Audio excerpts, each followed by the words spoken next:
Recon 911, what's the location of the emergency? Sandy Hook School. I think there's somebody shooting in here. Sandy Hook School, please. Oh. There has been a deadly shooting at an elementary school in Newtown, Connecticut. And we have heard varying numbers on potential casualties. Multiple people dead at the shooting scene, including several children. En vinterdag for snart 5 år siden blev 20 børnehaveklasseelever dræbt i et af de værste masseskyderier i USA's historie. What happened? Would they tell you? They didn't tell us anything. Only what she knows, which I don't know if that's, accurate. So. Selvom det var sådan her, billederne gik jorden rundt, så er det ikke alle, der tror på historien om Sandy Hook. All I know is the official story of Sandy Hook has more holes in it. Faktisk tvivler mange på, at skyderiet overhovedet fandt sted. This whole town is supposedly made up of CIA agents and actors. They don't want anyone. Okay. See how this is happening? Amerikanere bevæbnet med kameraer og mikrofoner kæmper for deres egen version af sandheden, og publikum bliver større og større. Alex Jones. He was a nice guy, actually. You like him? Oh, that's good. Alex was Alex Jones. Nice guy. I know now from top people that you actually are for real. Selv når det gælder 20 dræbte børnehaveklasseelever, er der ikke længere kun én version af sandheden. This is one of the biggest stories of my lifetime, and we need to get the truth out.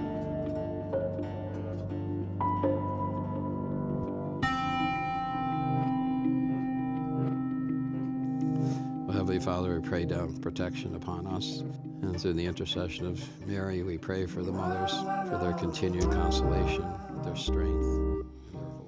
Robert Wise er præst i den lokale katolske kirke St. Rose i Newtown, tæt ved Sandy Hook-skolen. And in this world, and receive these children now into the joys of your loving arms. Amen. Den 14. december 2012 trænger den 20-årige Adam Lanza ind på Sandy Hook-skolen. Inden han skyder sig selv, dræber han 6 ansatte og 20 børn mellem 6 og 7 år. And you were actually, you went down there and went to the building, but decided that to go in there would not be I couldn't nice. go in.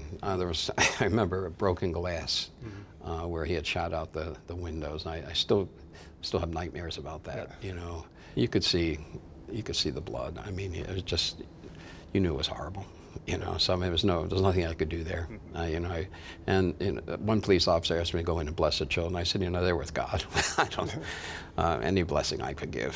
I mean, they're with the Lord. So. Yeah. I've only heard it from my daughters. Yeah, what'd they say? Somebody came into the room and shot a teacher. That's all I know. Sorry. There were 3 children that came out. One of them had a very bloody face. It was a very violent scene. I kaoset efter skyderiet bliver overlevende børn og lærere lidt over til brandstationen ved siden af skolen. Det er også der forældrene går hen i forsøget på at finde deres børn. So these parents were desperate, and you could just see the cell phones were flying. People were calling everybody they could to go look. So, I haven't talked about this for a while. Sorry.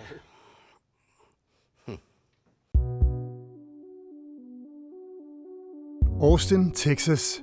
Hjemby for Alex Jones, USA's mest kendte konspirationsteoretiker og hans populære medie Infowars. Jeg har boet flere år i byen og altid undret mig over de mærkelige historier og folkene bag. I dag har de 10 millioner lyttere og seere om ugen, og jeg er taget tilbage for at prøve at forstå det lukkede miljø. Der findes ingen offentlig kendt adresse, og når jeg ringer, lyder det ikke som om, de har tænkt sig at vende tilbage. You have failed to reach Buckley. Leave a message and I'll call you back in the future. Grundlæggeren Alex Jones lader sig sjældent interviewe af medierne, og når han en sjælden gang imellem står frem, så håner han dem. All the fake news media can edit in all their little fake clips and everything to this, but folks watching online will see the truth.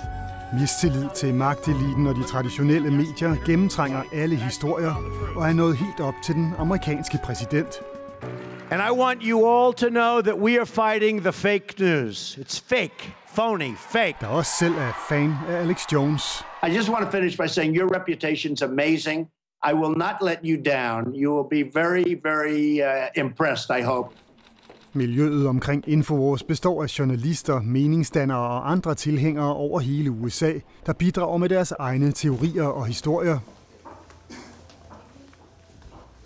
I staten Rhode Island i det nordøstlige USA møder vi 2 journalister, der har dækket historien om Sandy Hook for Infowars.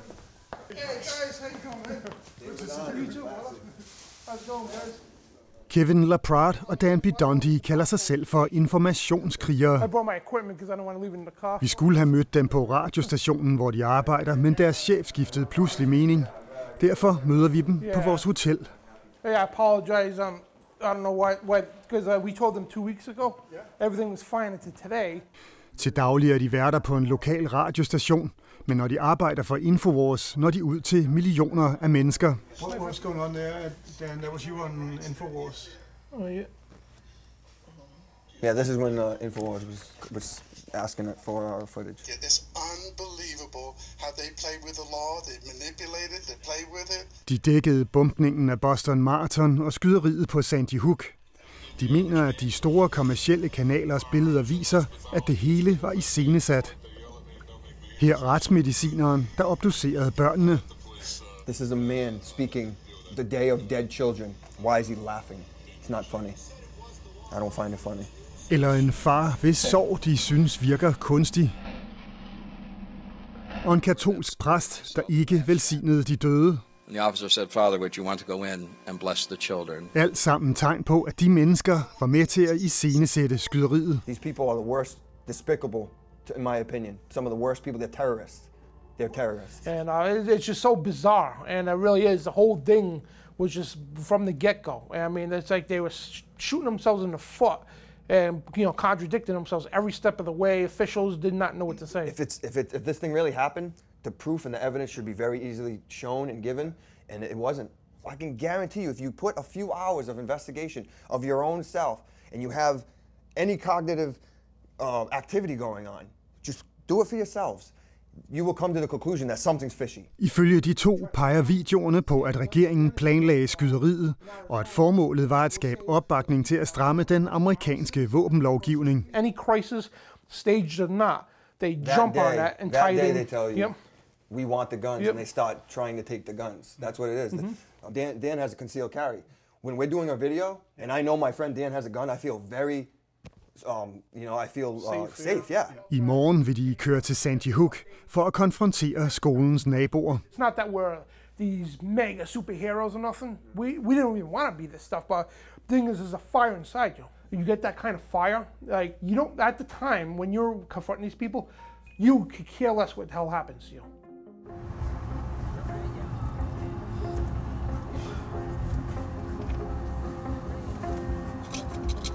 Hvorfor tror nogen, at forældre, der har mistet deres børn, er skuespillere eller terrorister? Hvorfor tror flere og flere på konspirationer? Det er ikke ligefrem nemt at se, vel? Nu er det 450 år. Da jeg kom til Austin første gang for 10 år siden, holdt Infowars til i et beskedent studie. Jeg har en fornemmelse af, at det kunne være der. I dag har Alex Jones mest populære YouTube-kanal mere end 1,2 milliarder hits. De nybyggede studier ligger gemt væk i udkanten af byen. Det tror jeg faktisk ikke. Altså, de siger jo, at han har bevæbnet bodyguards, som er nogle pænt ubehagelige typer. Jeg har en fornemmelse af, det bedste at prøve at ringe igen, og så måske gå ind, hvis de nægter at svare.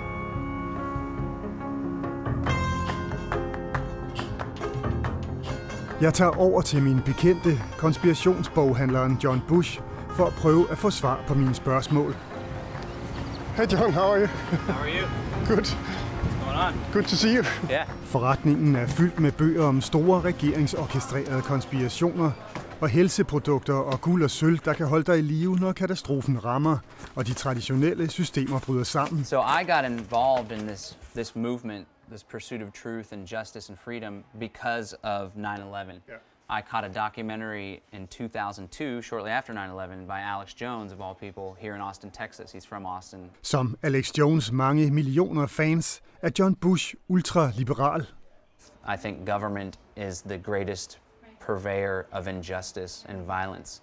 And war is the best demonstration of that. For myndighederne står åbenbart bag hvad som helst.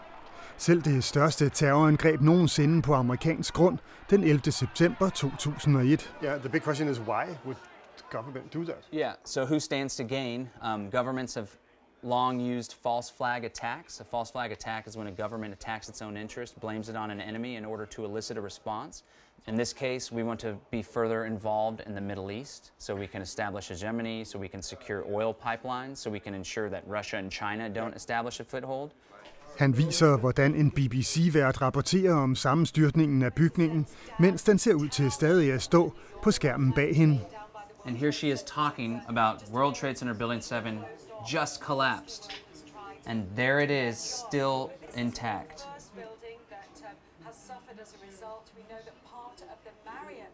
So this is why people have trouble believing the media, because I know that it sounds far-fetched, but evidence like this leads me to believe that the events were entirely scripted, and there was a pre-script already lined out for the media to pair it out. And whenever these attacks happen, like Sandy Hook, for example, whether it was a false flag or not, or a hoax or not, there's a narrative that's ready to roll out in order to fit the needs of the government.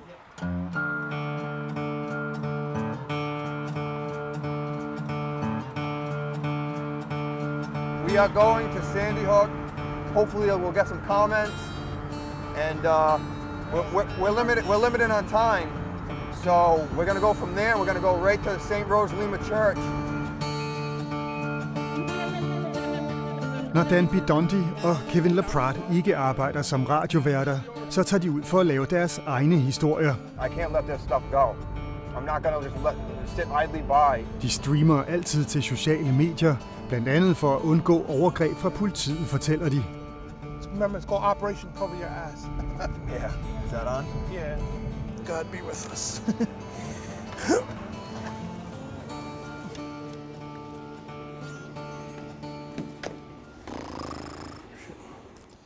Okay, well, we are at the Sandy Hook Fire Department here in Newtown, Connecticut. There's the famous sign, Sandy Hook School.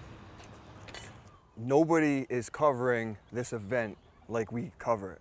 I mean, this is one of the biggest stories of my lifetime, and of everyone's lifetime, and we need to get the truth out. What's important about you want to hold this for a second? What's important about this, if you could take a look, probably security's coming down to bust our balls here, but take a look. I mean, what's going on? Hi, how you doing? Just shooting a film. Just making a video. This is school property from the roadway to the school. So this whole road is school. There's no one allowed on the property while school's in session. Yep, have a great one. Oh, sorry, there's our First Amendment zone over there, right? Pardon? The First Amendment zone's over there? Yeah, right out at the intersection of the T. Thank you. So there's no First Amendment on this property then, right? Like, I guess I'm in the Bill of Rights, you guys strict it off. Dan. You know. Dan. So we're gonna head back to the car. I guess we're heading over to a church where the priest refused to bless the children. So I don't know, we're gonna see what's going on with that. So again, Dan Bidondi here, TruthRadioShow.com. We're live in Newtown, Connecticut. Jeg har ikke lyst til at tage over til præsten, der ligesom resten af byen er dybt berørt af skyderiet. Jeg spørger, hvad de vil med ham. He didn't bless the children's deaths. Okay. So he should have been there. You know, he said he didn't want to bless their deaths. So he should have been there saying, may God bless these children's, go into heaven or whatever. And he didn't do that. Nope.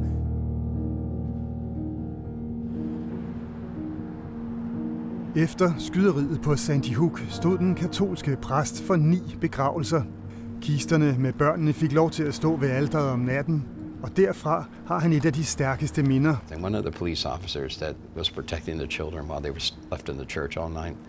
But I came in, he was sitting in a chair by the casket reading to this child.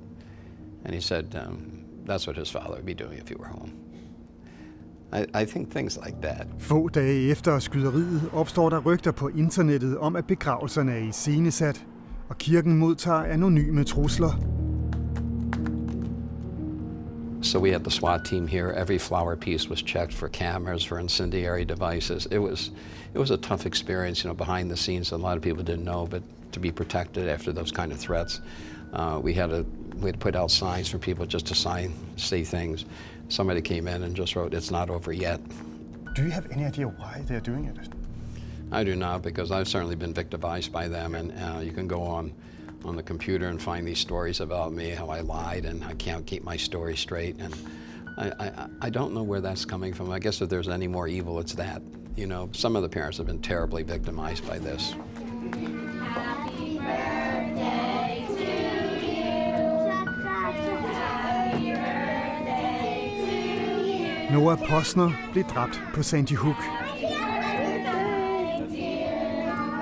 Kort efter Noahs død blev hans far kontaktet og truet af personer, der mente, at han løj. At hans søn slet ikke var død. He's kind of always with us, you know, even when we're having dinner. For at beskytte sig selv vil han kun være med, hvis vi ikke viser hans ansigt. Our screenshots of the BBC articles and others that show Mr.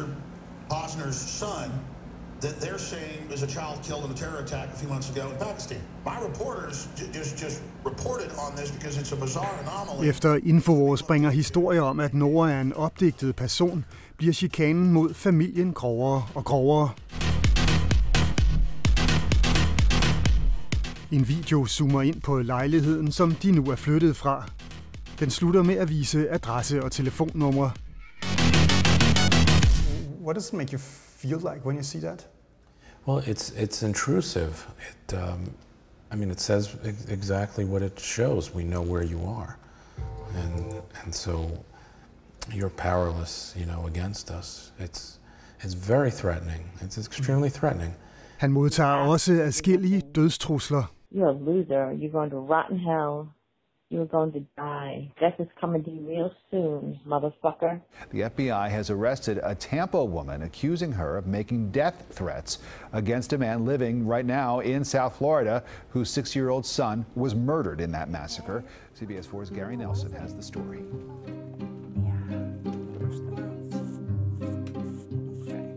Boghandleren John Bush bor med sin kone og 2 børn i en ombygget bus et stykke uden for Austin. She's combing your hair. She's finally ready.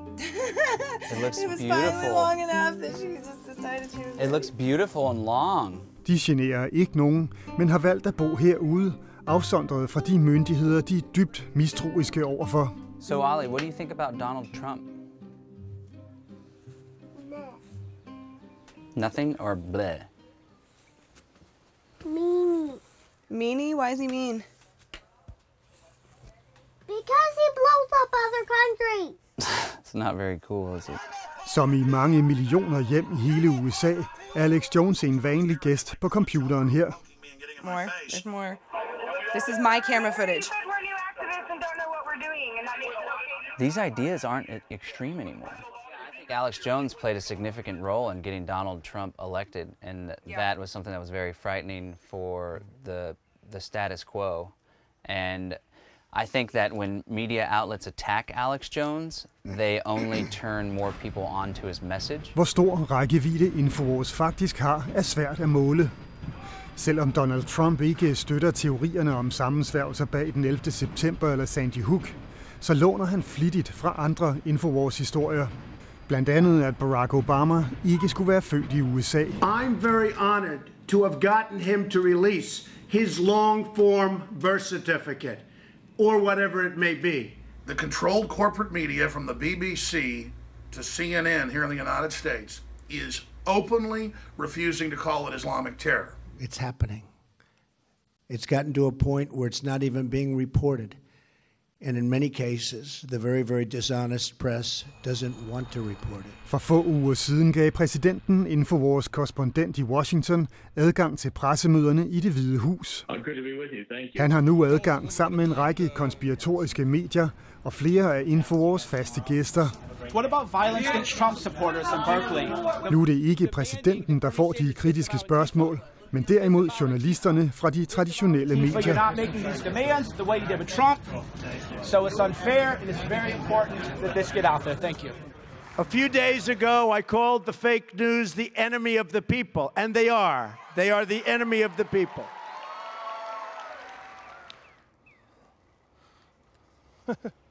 I told you they were going to call the police right away. Are you going to record them? Yeah. Kevin LaPrade og Danby Dundee er parat til at opsøge den katolske præst, da politiet kommer. Remember, guys, don't shut those cameras off for nothing. Good. How you doing? Good. Because you guys are doing a live feed, obviously somebody's calling in, and they're just giving us updates on your live feed. Oh, cool. Because we have certain residents that have already given us a notice saying that they don't want certain people at their house. Well, we were just going to ask any person that we saw if they wanted a statement, not on live feed, but before we went live, we were going to ask them without a feed. Okay, so it's not specifically directed at any one person? No, we just wanted to get some statements. There's certain people, I'm sure. Somebody mentioned to us that you guys were planning on going up to St. Rose after this? Sure. Because they've already expressed that they don't want anyone on their property. Okay. See how this is happening? See, they're getting live updates from our live. It's unbelievable. So they're calling the police department with live updates from media report. Correct? Yeah. Because we don't. I fully we don't understand. Have to enforce trespassing rules. Okay. All right. Thank you. Thank you so much. Wow. Well, live streaming that quick. Not too long after you said going to St. Rose on live stream, we had three units here from the police to tell us. Not just that, but two of them, the two marked vehicles left, and we have two unmarked pulled up. So, so they're keeping their eye on us. Yeah. They're not gonna, now that they know we're here, they're just gonna probably follow us around until we leave town. I stedet for at opsøge præsten, tager de over til et af byens mindesmærker for de mange ofre. So this is the memorial. This is the famous memorial of the biggest mass tragedy in this country. And to tell you the truth, I am absolutely embarrassed. There's 2 stuffed animals here. I would have 10 stuffed animals for my one child. Newtown, this is so upsetting. I think this is going to be my last live stream for the day. But guys, I love you guys, and Kevin LaPrade, truthvideoshow.com. Jeg har prøvet at forstå de tanker, der ligger bag Infowars. Why do you think it is that there's not that many teddy bears or pillows in here? We did have harsh winter, so that could be the case. But the thing is, for them to poorly maintain it. Even if there was a harsh winter, you come and you replace the stuff that's gone. Yeah, look. Nobody checks. 26 people passed away right there, and nobody comes to their grave, to the memorial. I would love to check the graves. Let me check. I bet you the grave sites are empty. Empty grave sites, I bet you. I can guarantee it. Uanset hvor meget jeg prøver, så er det her uforståeligt og grænseoverskridende. Excuse my language, but assholes who dare to infringe on the Second Amendment. That's a result right there, people.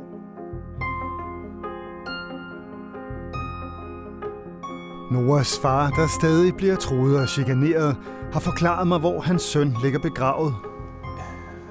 I didn't want Noah's story, sort of tainted that way. Infowars fortsætter kampen om sandheden, og flere lytter med. If children were lost in Sandy Hook, my heart goes out to each and every one of those parents and the people that say they're parents that I see on the news. The only problem is I've watched a lot of soap operas, and I've seen actors before. Men hvad er egentlig sandheden, hvis det ikke er en lille drengs gravsten?